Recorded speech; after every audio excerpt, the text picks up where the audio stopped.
Hello students, I hope you all are fine. तो पिछली class में हमने क्वेश्चन नंबर 12 तक कर लिया था। अभी हमें क्वेश्चन नंबर 13 और इसके आगे की प्रॉब्लम्स को करना है। क्वेश्चन नंबर 13 देख लेते हैं। Find the sum of the first 15 multiples of 8। तो आप 15 मल्टीपल्स ढूंढिए 8 के। 8 के मल्टीपल्स होते हैं 8, 16, 24, 32। मतलब जो भी नंबर 8 से डिवाइड हो सकता है वो 8 का मल्टीपल होता है। तो पहले हम लिख लेते हैं इस 13 में 15 मल्टीपल्स, फर्स्ट 15 मल्टीपल्स ऑफ 8। तो सबसे पहले 8 आएगा, देन 16 आएगा। फर्स्ट मल्टीपल 8 है, सेकंड मल्टीपल 16 है, थर्ड मल्टीपल 24 है, और इसी तरह से लास्ट मल्टीपल आएगा 15th मल्टीपल। देखिए, फर्स्ट मल्टीपल पाने के लिए आपने 8 को 1 से मल्टीप्लाई किया है, सेकंड मल्टीपल पाने के लिए आपने 8 को 2 से मल्टीप्लाई किया है, इसी तरह थर्ड मल्टीपल पाने के लिए आपने 8 को 3 से मल्टीप्लाई किया है। तो 15th मल्टीपल या लास्ट मल्टीपल पाने के लिए आपको 8 को 15 से मल्टीप्लाई करना पड़ेगा और वो आपको 120 मिलेगा। तो ये है first 15 multiples. This is the first multiple, this is second, this is third, then बीच में और भी बहुत सारे मल्टीपल्स हैं, और फिर ये लास्ट मतलब 15th मल्टीपल 120 है।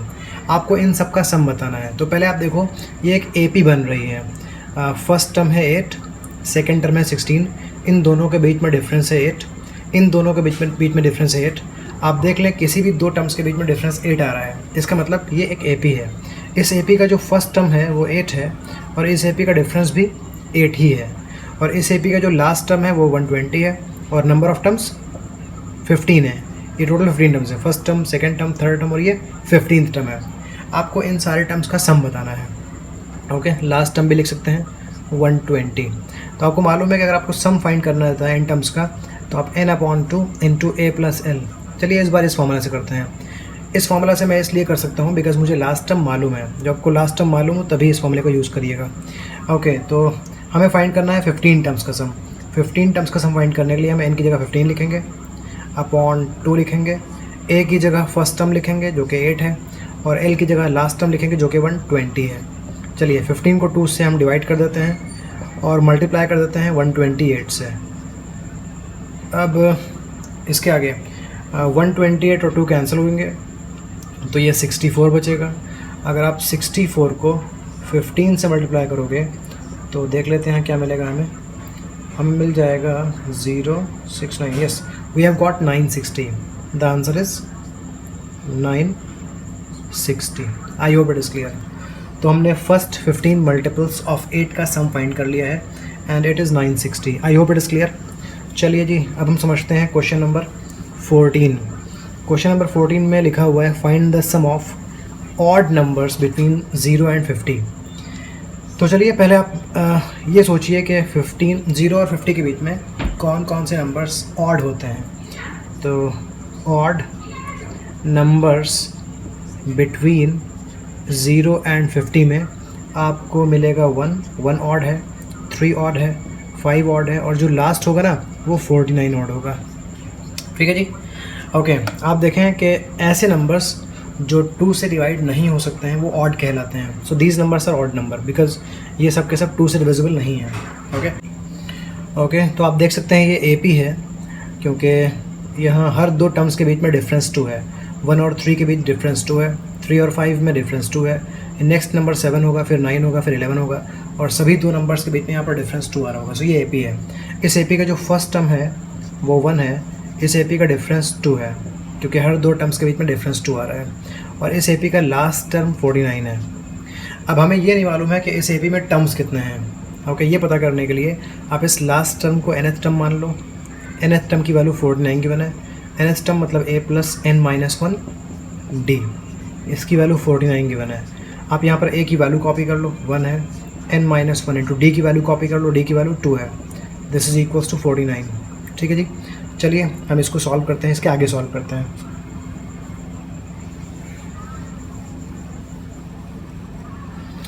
ओके, इस 1 को लिखते हैं हम यहाँ पर, 2 को n से मल्टीप्लाई करते हैं, ये 2n हो जाएगा, 2 को 1 से मल्टीप्लाई करते हैं, -2 हो जाएगा। This is equals to 49। 1 में से 2 सब्ट्रैक्ट होगा, -1 हो जाएगा, -1 को भेज देंगे राइट साइड में, तो ये 49 + 1 हो जाएगा। 2n की वैल्यू 49 + 1 हो चुकी है। 2n की वैल्यू हो जाएगी 50, और आपको सॉल्व करने पर n की वैल्यू मिल जाएगी 50/2, मतलब 25। सो नंबर ऑफ टर्म्स 25 है।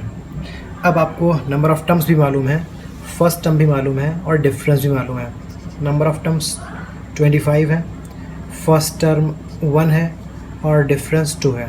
हमें सम फाइंड करना है सारे नंबर्स का।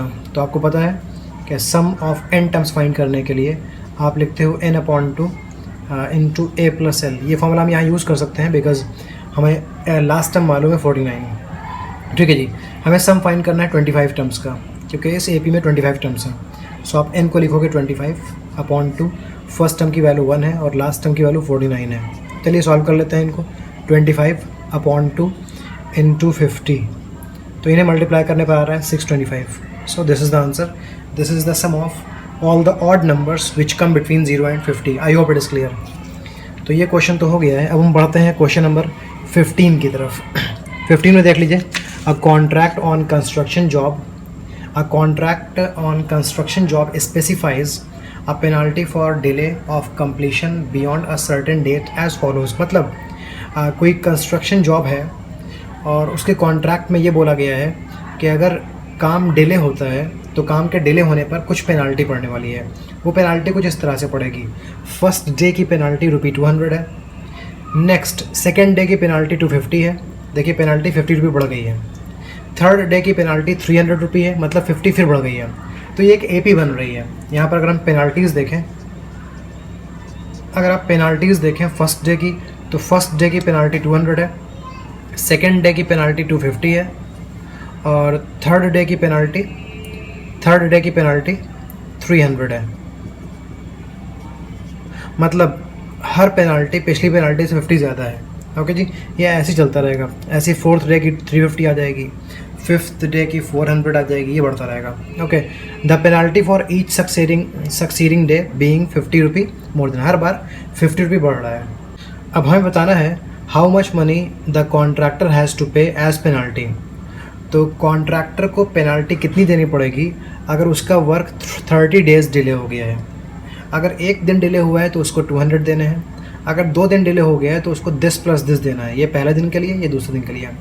अगर काम 3 दिन डिले होता है तो हमें उसको देना है this प्लस दिस। ये पेनाल्टी पहले दिन के लिए, ये पेनाल्टी दूसरे दिन के लिए और ये पेनाल्टी तीसरे दिन के लिए। ये टोटल देना पड़ेगा। तो मतलब अगर 30 डेज़ पेनाल्टी, अगर 30 डेज़ वर्क लेट हो गया है तो first day, second day, third day, fourth day and इस तरह से 30th डे तक उसको सारी पेनाल्टीज़ देखनी पड़ेंगी, सबका सम निकाल कर पे करना पड़ेगा। ठीक है जी, तो आपने देख लिया कि ये AP बन रही है। इस AP का फर्स्ट टर्म जो है वो 200 है, सेकेंड टर्म 250 है, फर्स्ट टर्म 200 है और जो डिफरेंस है वो 50 है। तो चलिए पहले हम ये पता कर लेते हैं कि शायद डायरेक्ट पता चल जाएगा हमको। सम ऑफ n टर्म्स के लिए जो फॉर्मूला होता है वो होता है n/2 into 2a plus n-1d। तो हमें सारी पेनाल्टीज़ का सम फाइंड करना है जो 30 डेज़ में होती हैं। n का मतलब तो 30 रहेगा और a का मतलब 200 रहेगा और d का मतलब 50 रहेगा। ठीक है जी, हो जाएगा। हमें लास्ट टर्म फाइंड करने की ज़रूरत नहीं है। चलिए सॉल्व करते हैं। ओके, मैं इस क्वेश्चन को यहाँ से हटाया तो आई होप समझ गए होगे आप। ऊपर सॉल्व कर लेते हैं। तो सम ऑफ n टर्म्स की जगह मैं लिखूँगा सम ऑफ 30, क्योंकि मुझे 30 डेज़ की पेनाल्टी पता करनी है। n की वैल्यू 30 है अपॉन 2 a की जगह मैं लिखूँगा 200, क्योंकि फर्स्ट डे की पेनाल्टी 200 है, प्लस n-1, n को मैं लिख रहा हूँ 30 -1 और d की वैल्यू है, डिफरेंस है 50। हर पेनाल्टी पिछले दिन की पेनाल्टी से 50 ज़्यादा है। आई होप आपको इतना क्लियर है। चलिए जी आगे चलते हैं। तो 30 को 2 से डिवाइड करें 15 मिल जाएगा। 2 × 200 हो जाएगा 400 प्लस 30 -1 हो जाएगा 29 और 50 से हम इनको मल्टीप्लाई कर लेंगे। ये है 15, 400 प्लस इन्हें मल्टीप्लाई करने पर मिलेगा 1450। ओके, 15 × 400 प्लस 450 इन्हें ऐड करने पर मिलेगा 1850 और इन नंबर्स को जो आप मल्टीप्लाई करोगे तो आपको मिलेगा ₹27,715। सो ये है पेनाल्टी जो कि कॉन्ट्रैक्टर को पे करनी पड़ेगी अगर वो 30 डेज़ वर्क को डिले कर देगा। I hope it is clear. So ये क्वेश्चन हो गया, आपको समझ में आ गया होगा। अब आते हैं क्वेश्चन नंबर 16 की तरफ। क्वेश्चन नंबर 16 में लिखा हुआ है a sum of ₹700 is to be used to give 7 cash prizes, okay, of 2 students of a school for their overall academic performance. If each prize is ₹20 less than its preceding prize, find the value of each of these prices. Okay जी, देखिए 700 रुपये total है हमारे पास. इस 700 रुपये को हमें distribute करना है 7 कैश प्राइजेस में. ओके, 1 2 3 4 5 6 7 प्राइजेस हैं. Okay, 7 prizes. तो हमें 7 प्राइजेस में 700 रुपये को डिस्ट्रीब्यूट करना है और इस तरह से डिस्ट्रीब्यूट करना है कि एक प्राइज़ पिछले प्राइस से 20 रुपये कम होगा. मतलब अगर हमने इस प्राइस को ए मान लिया है तो ये प्राइस इससे 20 कम होगा और ये प्राइस उससे और 20 कम होगा और ये प्राइस उससे और 20 कम होगा. इस तरह से 20 कम होता चला जाएगा. क्लियर? तो अगर बार बार 20 कम हो रहा है तो मतलब डिफरेंस हो गया 20, तो ये ए पी बन गई ना. ठीक है जी, क्योंकि हर बार 20 सब्ट्रैक्ट हो रहा है, हर बार एक फिक्स नंबर सब्ट्रैक्ट हो रहा है. तो जब भी किसी सीक्वेंस में हर बार कोई फिक्स नंबर ऐड होता है या सब्ट्रैक्ट होता है तो वो सीक्वेंस एपी कहलाता है. तो ये एपी तो हो गया. क्लियर? तो आप यहाँ देखें, सबसे पहले नंबर ऑफ़ कैश प्राइजेस हैं 7, तो आप लिखो नंबर ऑफ़ कैश प्राइजेस 7 है. एन की वैल्यू 7 होगी, मतलब नंबर ऑफ़ कैश प्राइजेस 7 है. फिर जो टोटल मनी है जो डिस्ट्रीब्यूट होना है, मतलब sum of all money, sum of an prizes is 700 rupees. समझ पाए ना? First, second, third, fourth, fifth, sixth, total कितने हैं प्राइजेस? 7 प्राइजेस हैं. तो मैंने एन को लिखा 7. फिर इन सारे प्राइजेस का सम कितना है? 700 है. सबको मिलाकर 700 है. फर्स्ट प्राइस कुछ है, सेकंड प्राइस से 20 कम है. तो आप देखो कि यहाँ पर लिखा हुआ है कि हर प्राइस पिछले प्राइस से 20 कम है. तो अगर 20 कम हो रहा है तो इस एपी में डिफरेंस -20 है. अगर 20 ऐड होता तो डिफरेंस +20 होता. डिफरेंस -20 है बिकॉज बार बार 20 कम हो रहा है. तो आपको समझना पड़ेगा कि यहाँ डिफरेंस -20 है. देख लीजिए, अगर मैं लिखूँ 11 8 5, तो ये एक एपी है ना. इस एपी में बार बार 3 कम हो रहा है तो यहाँ का डिफरेंस 3 नहीं होगा, -3 होगा. 8 में से 11 सब्ट्रैक्ट करेंगे, -3 मिलेगा. आई होप आपको सारी बातें समझ में आ गई हैं कि जो हमको टोटल सम मिला है डिस्ट्रीब्यूट करने के लिए वो 700 है. यहाँ n मतलब नंबर ऑफ़ प्राइजेस 7 है और जो डिफरेंस है वो -20 है. बताना है find the value of each prize. हर प्राइस की वैल्यू बतानी है. ठीक है जी, हर प्राइस की हमें वैल्यू बतानी है. चलिए शुरू करते हैं. आपको पता है कि सम ऑफ n टर्म्स का मतलब n/2 into 2a plus n-1 into d होता है और ये वैल्यू गिवन है 700. आप इस इक्वेशन के अंदर में d की वैल्यू पुट कर दो और n की वैल्यू पुट कर दो. n की वैल्यू 7 है, 7 पुट कर दो और 2 लिखो, a लिखो, प्लस n की जगह पर 7 लिखो, -1 लिखो, डिफरेंस की जगह -20 लिख दो. This is equals to 700. Okay, 7/2. ये जैसे 7/2 मल्टीप्लाई कर रहा है इस पूरे नंबर को. अगर आप 7/2 को भेज दो राइट साइड में तो ये इधर आएगा और 700 को इसका रेसिप्रोकल मल्टीप्लाई कर देगा. ये 2/7 यहाँ मल्टीप्लाई करेगा.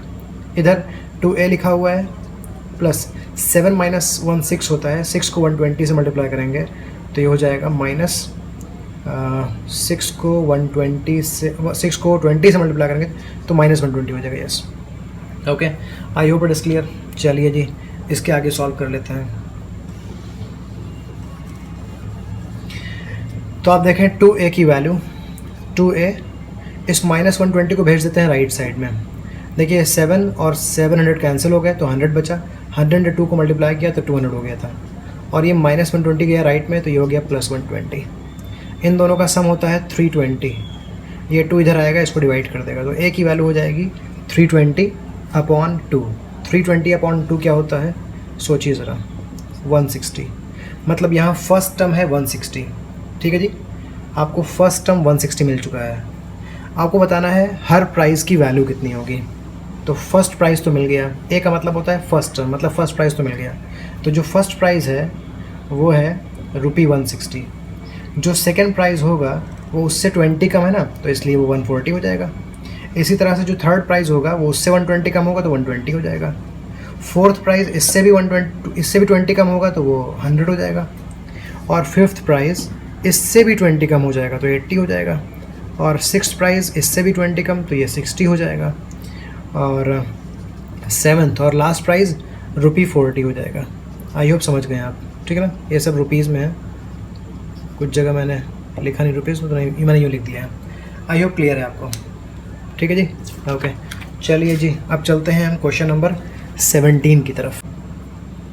ओके, चलिए अब 17 क्वेश्चन कर लेते हैं। In a school students thought of planting trees in and around the school to reduce air pollution. It was decided that the number of trees that each section of each class will plant will be the same as the class in which they are studying.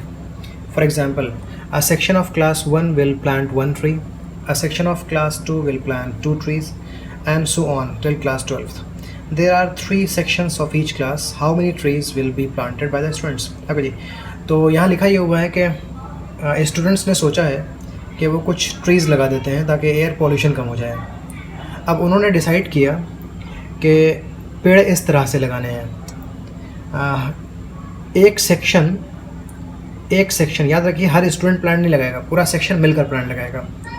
ठीक है जी, एक section उतने plant लगाएगा जिस class में वो है। Like अगर कोई स्टूडेंट क्लास 1 में है तो वो 1 प्लांट लगाएगा, कोई क्लास 2 में है तो वो 2 प्लांट लगाएगा, क्लास 3 के स्टूडेंट्स 3 प्लांट लगाएंगे, क्लास 4 के स्टूडेंट्स 4 प्लांट्स लगाएंगे, क्लास 5 के स्टूडेंट्स 5 प्लांट लगाएंगे। तो इसका मतलब ये हुआ कि क्लास 1 का हर सेक्शन 1 ट्री लगाने वाला है और क्लास 2 का हर सेक्शन 2 ट्रीज़ लगाने वाला है। आपने ये भी देखा है कि हर क्लास में 3 सेक्शंस हैं। ओके, मतलब क्लास 1 में 3 सेक्शंस हैं ABC, तो 1 ट्री ये लगाएगा, 1 ट्री ये लगाएगा, 1 ट्री, टोटल 3 ट्रीज़ हो जाएंगे। क्लास 2 के अंदर में 3 सेक्शंस हैं ABC और हर सेक्शन को 2 ट्रीज़ लगाने हैं, क्योंकि ये क्लास 2 में है, सो ये 2 ट्रीज़ लगाएंगे, टोटल 6 हो जाएंगे। इसी तरह से जो क्लास 3 होगा उसके अंदर ABC 3 सेक्शंस होंगे और हर सेक्शन को 3 ट्रीज़ लगाने हैं, तो 3 3 3 ये 9 हो गए। तो आप देख सकते हैं क्लास 1 ओवरऑल 3 ट्रीज़ लगा रहा है, क्लास 2 ओवरऑल 6 ट्रीज़ लगा रहा है और क्लास 3 ओवरऑल 9 ट्रीज़ लगा रहा है। इसी तरह जो क्लास 4 होगा वो ओवरऑल 4 + 4 + 4 12 ट्रीज़ लगाएगा। ओके, ज़रा मैं इसको हटाता हूँ और यहीं पर लिखता हूँ इस क्वेश्चन का सॉल्यूशन। तो मैं लिखूँगा पहले ट्रीज़ प्लांटेड बाय क्लास 1, क्योंकि हर क्लास के अंदर 3 सेक्शन है, तो इसी तरह क्लास 1 के अंदर भी 3 सेक्शन है। पहले सेक्शन ने 1 ट्री लगाया, दूसरे ने 1 लगाया, तीसरे ने 1 लगाया, टोटल 3 ट्रीज़ हो गए। फिर लिखते हैं ट्रीज़ प्लांटेड बाय क्लास 2। अब क्लास 2 पर आते हैं, तो क्लास 2 है तो 2 ट्रीज़ लगाएगा, लेकिन क्लास 2 के अंदर 3 सेक्शंस है, तो फर्स्ट सेक्शन ने लगाए 2, सेकंड सेक्शन ने लगाए 2, थर्ड ने लगाए 2, तो ये टोटल हो गया 6। ओके जी, इसी तरह ट्रीज़ प्लांटेड बाय क्लास 3 पर आते हैं। इन्होंने लगाए होंगे 3 3 3, मतलब 9 ट्रीज़ लगाए होंगे। तो इसी तरह जैसे जैसे क्लासेस बढ़ेंगी वैसे वैसे ट्रीज़ लगते चले जाएंगे। तो अगर आप ऐसे ही करते चले जाएँ तो जो आप लास्ट में पहुँचेंगे ट्रीज़ प्लांटेड बाय क्लास 12 पर, तो जो क्लास 12 होगा, क्लास 12 के अंदर 3 सेक्शंस हैं, हर सेक्शन लगाएगा 12 12 12, तो ये हो जाएंगे 36। तो आपने देख लिया हर क्लास के स्टूडेंट्स कितने ट्रीज़ लगाने वाले हैं। आपसे पूछा गया है how many trees will be planted by the students, total कितने ट्रीज़ लगने वाले हैं। तो मतलब मुझे इन सारे नंबर्स को ऐड करना है। तो पहले आप देख लो क्या ये AP बन रही है, तो आप देखो 3 6 9 और नेक्स्ट 12 आने वाला है, तो आपने देख लिया AP बन रही है, क्योंकि 3 + 3 6 होता है, 6 + 3 9 होता है, 9 + 3 12 होता है। ये एक ऐसी AP है जिस AP का फर्स्ट टर्म 3 है और कॉमन डिफरेंस भी 3 है और लास्ट टर्म 36 है और नंबर ऑफ टर्म्स 12 है, क्योंकि 12 क्लासेस के स्टूडेंट्स ट्रीज़ को प्लांट करने वाले हैं। आपको सम फाइंड करना है। आपने देखा है सम ऑफ, अगर आपको 12 टर्म्स का सम फाइंड करना होगा तो आप लिखोगे 12/2 इंटू A + L लिख देते हैं। A मतलब 3 और L मतलब 36। अब तक के आप क्वेश्चंस को समझते समझते इस फॉर्मूले को डायरेक्ट यूज़ कर सकते हो। आई होप कोई कंफ्यूज नहीं हुआ होगा। 12/2 का मतलब 6 होता है, 36 + 3 39 होता है। अगर आप 39 और 6 को मल्टीप्लाई कर लोगे तो आपको 234 मिल जाएगा। इसका मतलब 234 ट्रीज़ लगने वाले हैं। आई होप समझ गए आप। तो ये था क्वेश्चन, ठीक है जी। पूरे क्वेश्चन को समझने के लिए आप वीडियो को पॉज करके इस क्वेश्चन को देख सकते हो और ये रहा इस क्वेश्चन का सॉल्यूशन। आई होप पूरी तरह से क्लियर हो गया है। चलिए जी, अब आते हैं क्वेश्चन नंबर 18 की तरफ। क्वेश्चन नंबर 18 में बोला गया है there is a spiral which is made up of successive semi circles. देखिए ज़रा इस स्पाइरल को देखिए। ओके, ये स्पाइरल सक्सेसिव सेमी सर्कल से बना हुआ है। एक आपको सेमी सर्कल ये दिखेगा, फिर दूसरा सेमी सर्कल ये है, थोड़ा बड़ा हो गया है, तीसरा सेमी सर्कल ये है और बड़ा हो गया है, मतलब धीमे धीमे सेमी सर्कल बढ़ता चला जाए। ये फोर्थ सर्कल सेमी सर्कल है, फिर फिफ्थ आएगा, सिक्स्थ आएगा, सेवन्थ आएगा, एट्थ आएगा, ऐसे बढ़ता चला जाएगा। तो यहाँ पर लिखा हुआ है a spiral is made up of successive semi circles. Semi circles मतलब सर्कल का हाफ। ये सर्कल है, अगर आप इस सर्कल में डायमीटर ड्रॉ कर दो और डायमीटर के एक तरफ का पूरा पोर्शन इरेज कर दो तो जो बचा है ना वो सेमी सर्कल है। मतलब किसी भी सर्कल के अंदर आप डायमीटर ड्रॉ करके 2 सेमी सर्कल्स देख सकते हो। आई होप ये क्लियर है। तो सेमी सर्कल्स हो गए with centres alternately at A and B starting with. Okay, कभी सेमी सर्कल का सेंटर ए रहता है और कभी बी रहता है। जैसे इस सेमी सर्कल का जो सेंटर है ना वो आप देख सकते हैं ए है, और दूसरे सेमी सर्कल का सेंटर बी है, फिर तीसरे का सेमी सर्कल वापस ए हो गया, सेंटर वापस ए हो गया, और चौथे सेमी सर्कल का सेंटर वापस बी हो गया। तो पहले ए सेंटर रहता है, दूसरी बार बी रहता है, फिर ए रहता है, फिर बी रहता है, इस तरह चलता रहता है। ओके, अब इनकी रेडियस भी देख लीजिए। रेडियस के प्लूरल को रेडाई बोलते हैं। सो फर्स्ट सेमी सर्कल की रेडियस है 0.5 सेंटीमीटर, सेकेंड सेमी सर्कल की रेडियस है 1 सेंटीमीटर, थर्ड सेमी सर्कल की रेडियस है 1.5 सेंटीमीटर। ओके, इस तरह से चलती रहेंगी। आप देख सकते हैं रेडियस में 0.5 सेंटीमीटर का बार बार डिफरेंस आ रहा है, बार बार 0.5 सेंटीमीटर रेडियस इंक्रीज़ हो रही है। What is the length of such a spiral? आपको इस पूरे स्पायरल की लेंथ बतानी है।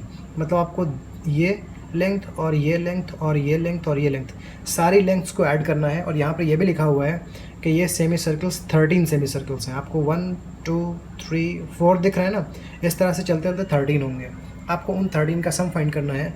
अगर ज़रूरत पड़े तो आप पाई की वैल्यू 22/7 ले सकते हो। ठीक है जी, चलिए जी ज़रा इस क्वेश्चन को यहाँ खिसकाते हैं ऊपर और फिर सॉल्व करते हैं। पहले कुछ चीज़ें नोट कर लेते हैं। आप देख सकते हैं जो रेडियस है ना वो AP में है, लेकिन हमको रेडियस से नहीं, हमें इस लेंथ से मतलब है। आपको पता होगा इस लेंथ को हम 2πr बोलते हैं। सर्कल में ये जो पूरी दूर डिस्टेंस जहाँ पर मैं मार्कर चला रहा हूँ इसे सर्कमफ्रेंस बोलते हैं। This is circumference. Okay, this is known as circumference. और सर्कमफ्रेंस को फाइंड करने के लिए हमारे के पास एक फॉर्मूला होता है and it is 2πr। Circumference is 2πr। यहाँ पाई की वैल्यू 22/7 या 3.14 ले सकते हैं, लेकिन इस क्वेश्चन के लिए देख लीजिए लिखा हुआ है कि पाई को आप 22/7 ले लोगे। पाई की अप्रॉक्सीमेट वैल्यू है ये, इसको हम लिख सकते हैं। और आर का मतलब यहाँ रेडियस है। This is the radius. Centre से सर्कमफ्रेंस की दूरी को, सेंटर से सर्कमफ्रेंस के डिस्टेंस को हम रेडियस बोलते हैं। तो आप देख सकते हो ये पूरी सर्कमफ्रेंस निकालने के लिए फॉर्मूला होता है 2πr, लेकिन ये सर्कल के लिए फॉर्मूला है और हमारे पास अभी सर्कल नहीं है, हमारे पास सेमी सर्कल्स हैं। तो अगर ये पूरी लेंथ के लिए फॉर्मूला 2πr था तो हमें सिर्फ अभी हाफ फाइंड करना है, ये हाफ।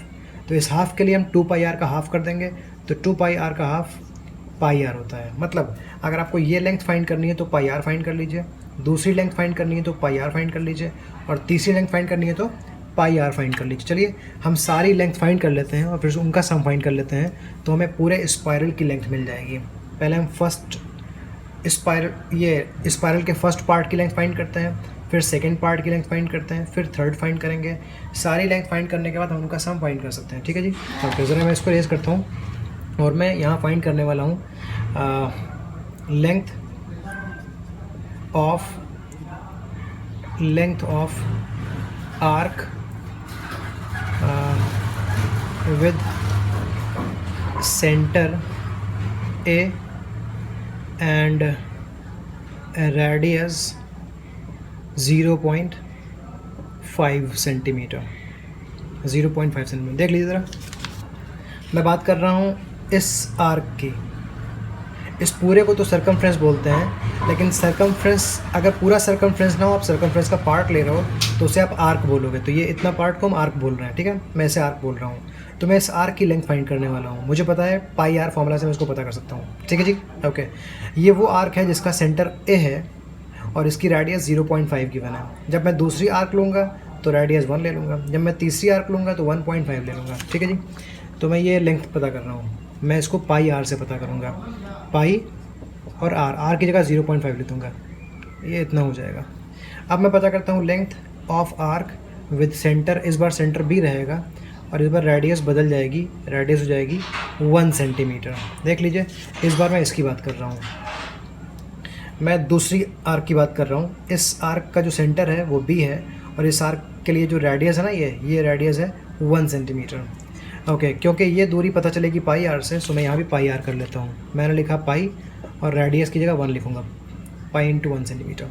ठीक है, इसी तरह मैं पता कर लेता हूँ length of arc with centre, दोबारा सेंटर ए बन जाएगा और रेडियस जो इसकी होगी वो रेडियस हो जाएगी 1.5 सेंटीमीटर, क्योंकि हर बार रेडियस 0.5 इंक्रीज़ हो रही थी। आपने डायग्राम देख लिया होगा, क्वेश्चन देख लिया होगा तो क्लियर हो गया होगा। मैं दोबारा भी क्वेश्चन दिखा दूँगा आपको। तो यहाँ पाई आर कर लीजिए, पाई को रेडियस से मल्टीप्लाई कर लीजिए। तो फर्स्ट जो पार्ट है उसकी लेंथ इतनी है, देख लीजिए, ये फर्स्ट पार्ट है, इसकी लेंथ है पाई इंटू 0.5 सेंटीमीटर। दूसरा जो पार्ट है उसकी लेंथ है पाई इंटू 1 सेंटीमीटर। तीसरा जो पार्ट है उसकी लेंथ है पाई इंटू 1.5 सेंटीमीटर। पहले आप चेक कर लो क्या ये AP बन रही है। अगर ये AP है तो हम AP के फॉर्मूले से सबका सम डायरेक्ट पता कर लेंगे। तो आप देखें ये है 0.5 पाई और ये है 1 पाई और ये है 1.5 पाई। तो साफ साफ इनके बीच में डिफरेंस है 0.5 पाई का। पहला है 0.5 पाई, दूसरा है 1 पाई और तीसरा है 1.5 पाई। अगर आप इसमें 0.5 पाई ऐड कर दो तो ये मिल जाएगा, फिर इसमें 0.5 पाई ऐड कर दो तो ये मिल जाएगा। तो मतलब आप देख रहे हो कि हर सेकंड टर्म पाने के लिए, हर नेक्स्ट टर्म पाने के लिए 0.5 ऐड किया जा रहा है। तो आपको एक AP मिल चुकी है। इस AP में जो फर्स्ट टर्म है वो है 0.5 पाई, ये है फर्स्ट टर्म, और इस AP का जो डिफरेंस है वो भी 0.5 पाई है, बिकॉज ये वैल्यू ऐड कर देने से आपको सेकंड टर्म मिल जाता है, ये सेकंड टर्म मिल जाएगा। इसमें ऐड करेंगे डिफरेंस तो ये मिल जाएगा, फिर ऐड करेंगे तो थर्ड टर्म, फिर फोर्थ मिल जाएगा। और इस तरह के हमारे पास 13 टर्म्स हैं, 13 है, क्योंकि मैंने अभी सिर्फ पहले फर्स्ट लेंथ फाइंड की थी, फिर मैंने सेकंड लेंथ फाइंड की है, फिर मैंने थर्ड लेंथ फाइंड की है। इस तरह से मुझे 13 फाइंड करनी थी। अब मैंने देख लिया है कि ये AP है तो इसलिए सम फाइंड करना बहुत इजी है। चलिए जी, मैं इसको इरेज कर रहा हूँ और ये ADN की हेल्प से मैं पूरे स्पायरल की लेंथ फाइंड कर लेता हूँ। तो लेंथ ऑफ स्पायरल फाइंड करने के लिए मुझे इन 13 टर्म्स का सम फाइंड करना रहेगा। 13 टर्म्स के लिए सम के लिए मैं लिखूँगा 13/2 इंटू 2। A की जगह पर मैं 0.5 पाई लिखूँगा एंड प्लस n-1, n की जगह मैं 13 लिखूँगा -1, और डिफरेंस की जगह मैं लिखूँगा 0.5 पाई, 0.5 पाई। आई होप ये क्लियर हो गया आपको। 13 टर्म्स का सम के लिए फॉर्मूला होता है n/2। मैंने n की जगह 13 लिखा है, 2 इंटू A, फर्स्ट टर्म की वैल्यू 0.5 लिखी है मैंने, प्लस n-1, मैंने n को 13 लिखा है और डिफरेंस की जगह 0.5 पाई लिख दिया है। ठीक है जी, चलिए सॉल्व करते हैं। तो ये हो जाएगा 13/2, इन्हें मल्टीप्लाई करने पर आ जाएगा 1 पाई। 1 पाई को आप सिर्फ पाई भी लिख सकते हो। 13 - 1 होता है 12, 12 को 0.5 से मल्टीप्लाई करने पर आपको मिलेगा 6 पाई। अब आप लिखोगे 13/2 और ये पाई प्लस 6 पाई हो जाएगा 7 पाई। आप लिखो 7 और पाई की जगह आप पाई की वैल्यू पुट कर दो 21/7। ये क्वेश्चन में गिवन थी कि आप ये वैल्यू यूज़ कर सकते हो। अब 7 और 7 कैंसिल हो जाएंगे, 2 और 22 कैंसिल हो जाएगा, तो बचेगा 13 इंटू 11। 13 को 11 से मल्टीप्लाई करने पर 143 सेंटीमीटर मिल जाता है। ओके जी, तो स्पायरल की लेंथ आपको मिल चुकी है। आई होप ये क्लियर है। क्वेश्चन को आप दोबारा देख सकते हैं, वीडियो को पॉज करके आप इस क्वेश्चन को अच्छे से पढ़ लीजिए। ठीक है जी, आई होप ये क्लियर हो गया है। Now we are moving to the next question and this one is the last. Okay, अभी लास्ट तो नहीं है, हमारे पास 19th भी है और 20th भी है। तो पहले 19th कर लेते हैं, फिर 20th करते हैं। ये सेकंड लास्ट है। 200 logs are stacked in the following manner. Okay जी, ये देखिए आपको लॉक्स दिख रहे होंगे, ये 200 लॉक्स हैं और ये किस तरह से रखे गए हैं। 20 locks in the bottom row, ये बॉटम में 20 लॉक्स हैं, फिर उससे ऊपर 19 है, उससे ऊपर 18 है, इस तरह से रखे हुए हैं। मतलब ये 20 है, उससे ऊपर 18 है, उससे ऊपर 17 है, उससे ऊपर 16 होंगे, 15 होंगे, 14 इस तरह से होंगे। ठीक है ना, और टोटल है 200। तो आपको बताना है इस तरह की कितनी रोज़ होंगी। आपको पिक्चर में 3 रोज़ दिख रही हैं, first row, second row, third row. बताना है टोटल कितनी रोज़ होंगी। तो आप देख सकते हैं कि ये AP बन रही है, क्योंकि पहली रो में हम इसको फर्स्ट, इसको सेकंड, इसको थर्ड, उसके ऊपर फोर्थ, फिफ्थ, सिक्स मान लेते हैं। तो फर्स्ट रो के अंदर आपको जो लॉक्स मिल रहे हैं, लॉग्स इन फर्स्ट रो 20 हैं and locks in second row 19 है, फिर लॉक्स इन थर्ड रो 18 है। तो ये AP बन गई है, बिकॉज 20, 19, 18 में 1 का डिफरेंस है, -1 का डिफरेंस है, हर बार -1 हो रहा है। अगर ये AP बन गई है तो आप AP के फॉर्मूले से यहाँ पर पता कर सकते हैं कितने रोज़ होंगे। ठीक है जी, चलिए फाइंड करते हैं। मान लेते हैं n रोज़ हैं यहाँ पर। लेट देयर बी n रोज़। आपको बताया गया है कि इन n रोज़ के अंदर में जितने भी लॉग्स हैं उनका सम बता दिया गया है। SN मतलब sum of logs in n rows is equals to 200। ठीक है जी। अब बताना ये है कि कितनी रोज़ बनेंगी। ओके सर, देख लीजिए, अगर ये AP बन रही है तो इस AP का फर्स्ट टर्म 20 है क्योंकि पहली रो में 20 है, और डिफरेंस -1 है क्योंकि हर बार -1 हो रहा है, हर बार 1 सब्ट्रैक्ट हो रहा है। इसको ज़रा मैं हटाता हूँ और सॉल्व करता हूँ इस क्वेश्चन को। सम ऑफ लॉग्स इन n रोज़ 200 है, फर्स्ट रो में लॉग 20 है और डिफरेंस -1 चल रहा है। तो आप सम वाला फॉर्मूला यूज़ करके पता कर लीजिए नंबर ऑफ़ रोज़ कितनी होंगी। SN 200 गिवन है। ओके जी। अब आप देखें SN की जगह आप ये भी लिख सकते हो n/2 × 2a + n-1 d। ठीक है जी। अब यहाँ आप वैल्यू पुट कर दो, आपको a और d की वैल्यू मालूम है, तो आप यहाँ लिख दीजिए n/2, 2 a की वैल्यू 20 है, n-1 और डिफरेंस की वैल्यू -1 है, and this is equals to 200। ठीक है जी। ओके, अब इस 2 को भेज, ये n/2 2 डिवाइड कर रहा है n को, अगर 2 को आप भेज दो राइट साइड में तो ये मल्टीप्लाई कर देगा, इससे 400 बन जाएगा। यहाँ n लिखते हैं, 2 ने 20 को मल्टीप्लाई किया तो 40 बन गया, n-1 -1 से मल्टीप्लाई होगा तो n इंटू -1 मिलेगा हमें -1, -1 इंटू -1 ये हो जाएगा +1। ओके जी, तो ये दोनों तो कैंसिल हो गए और हमें मिलेगा, सॉरी ये -n आ रहा है, हाँ जी, तो 40 + 1 हो गया 41, n into 41 -n is equals to 400। अब n को मल्टीप्लाई करते हैं अंदर, ये हो जाएगा 41n -n² is equals to 400। ठीक है जी, चलिए इसके आगे सॉल्व करते हैं और पता करते हैं n की वैल्यू क्या होगी। अब स्टैंडर्ड फॉर्म में लिख लेते हैं, पहले लिखते हैं n² को और फिर लिखते हैं 41n को, इस नंबर को इधर ले आते हैं तो ये हो जाएगा -400 इज इक्वल्स टू 0। अब इन्हें स्प्लिट करना है। ओके, तो स्प्लिट करने में हम 25 और 16 कर लेते हैं।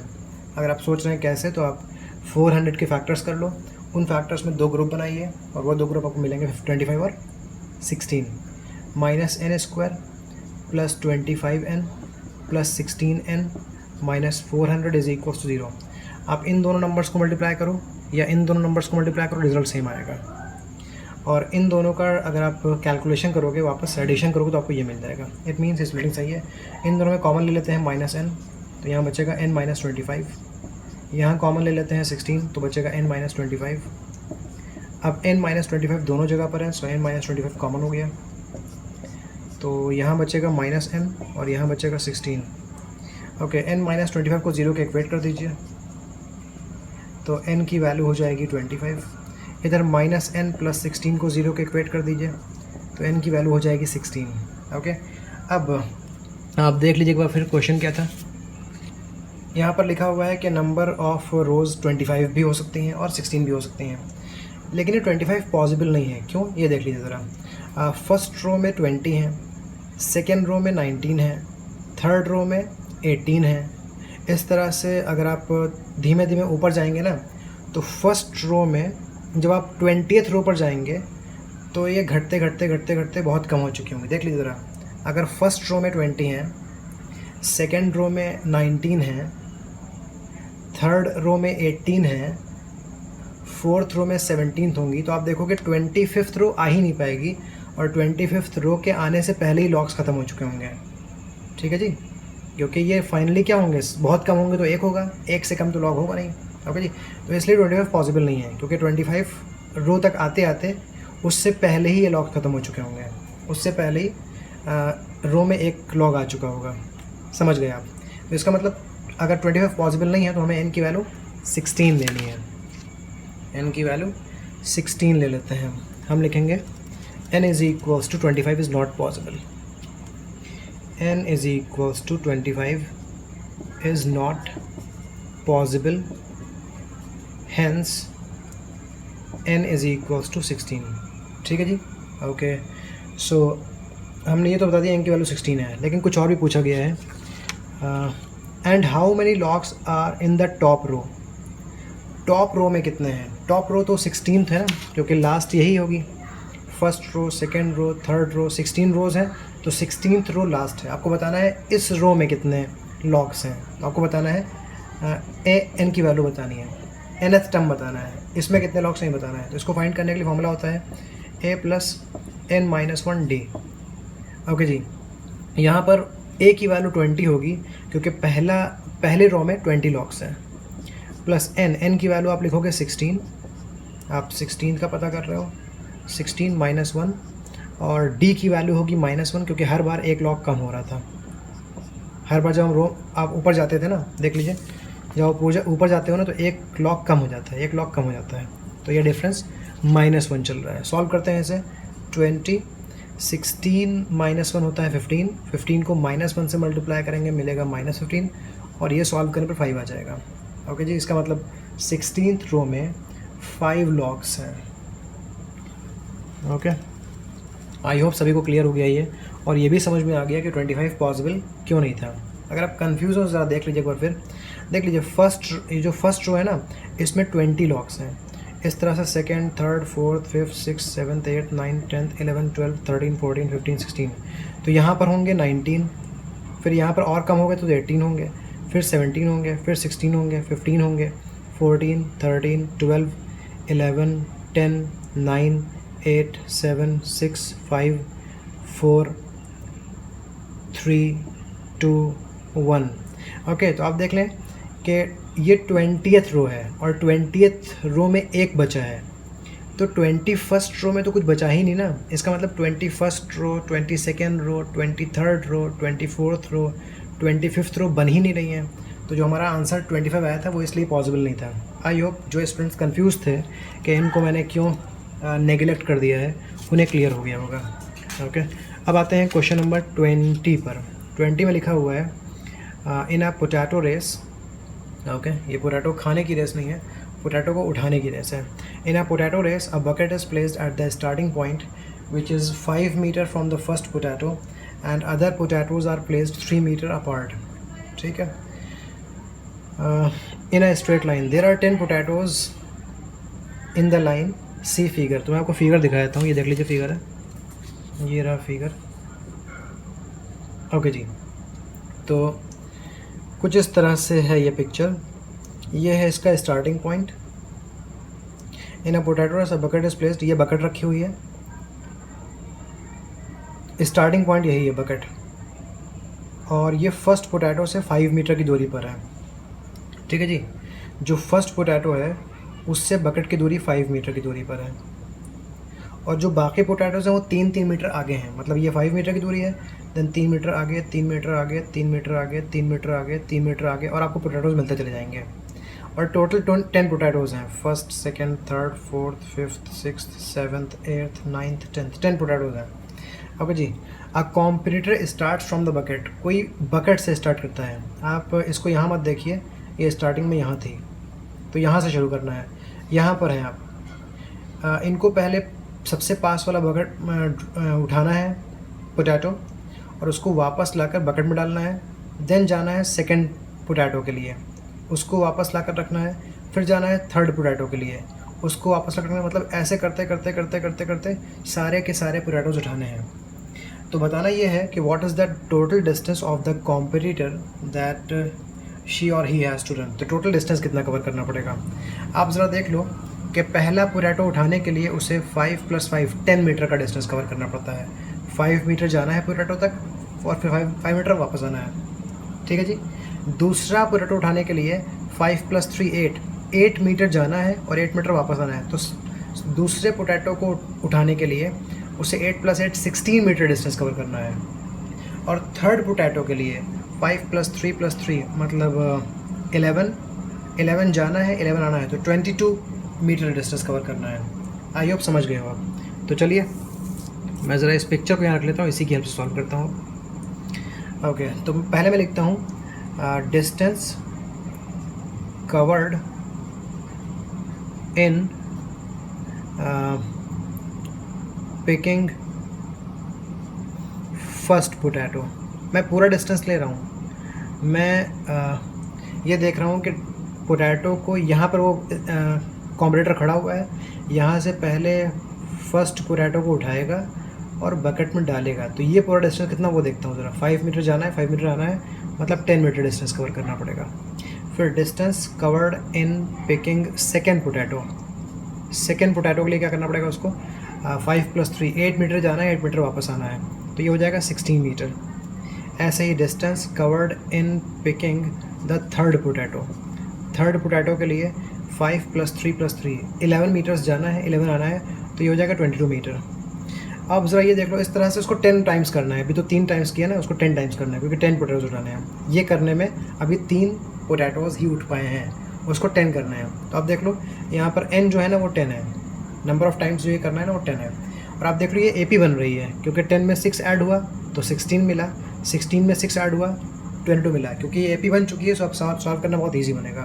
तो यहाँ इस AP का जो फर्स्ट टर्म है वो है 10, और इस AP का जो डिफरेंस है वो है 6 मीटर। ठीक है जी, ओके। आपको बताना है टोटल डिस्टेंस कितना कवर करना है। तो टोटल डिस्टेंस मतलब हमें सम फाइंड करना है। याद रखिए हमारे पास A की वैल्यू है, D की वैल्यू है और N की वैल्यू भी आ चुकी है। हम A, D, N की हेल्प से सब कुछ फाइंड कर लेंगे आप। ओके, ये पता चलता ही कि ये AP है, सब कुछ बहुत आसान हो जाता है, क्योंकि आप AP के बारे में बहुत कुछ जानते हैं, खुद से भी ज़्यादा आप AP को जानते हैं आप। Okay, sum of n terms के लिए फॉर्मूला तो जानते हैं ना, लेकिन हम यहाँ पर सम ऑफ 10 टर्म्स की बात कर रहे हैं। तो हम लिखेंगे 10/2 into 2a plus n - 1 and d। n/2 मैंने n को लिखा 10, 2a मैंने a को लिखा 10, n - 1 मैंने n को लिखा 10 और d को लिखा मैंने 6। चलिए सॉल्व करते हैं इसको। तो 10/2 की वैल्यू हो जाएगी 5, 2 × 10 हो जाएगा 20, ये हो जाएगा 9 × 6 54 हो जाएगा। अब 5 को आप मल्टीप्लाई कर लो 74 से, तो आपको मिल जाएगा 370 मीटर। सो ये है डिस्टेंस जो कॉम्पिटिटर को कवर करना है। अगर आप क्वेश्चन देखना चाहते हैं तो ये रहा आपके सामने एक बार फिर। ठीक है, वीडियो को पॉज करके अच्छे से क्वेश्चन देख लीजिए। किसी भी क्वेश्चन को सॉल्व करने के लिए सबसे पहले आपको क्वेश्चन सही से पढ़ना होता है, उसको समझना होता है। अगर आप एग्ज़ाम में क्वेश्चन को समझ नहीं पाए तो इजी होने के बावजूद उसको सॉल्व नहीं कर पाओगे आप। तो प्लीज़ जब भी कभी एग्ज़ाम में या टेस्ट में आपको क्वेश्चन मिलता है तो पहले आप अच्छे से उस क्वेश्चन को पढ़ें, समझें, देन क्वेश्चन सॉल्व करना स्टार्ट करें। अगर आप क्वेश्चन समझ गए हैं अच्छे से तो आप उसको बहुत कम टाइम में सॉल्व कर लोगे, और अगर समझ नहीं पाए तो ईजी क्वेश्चन को भी बहुत टाइम ले लोगे आप करने में। ओके जी, आई होप ये सब क्लियर है। चलिए मिलते हैं नेक्स्ट क्लास में, नेक्स्ट वीडियो में हम लास्ट एक्सरसाइज करेंगे जो कि ऑप्शनल एक्सरसाइज होगी। Thank you.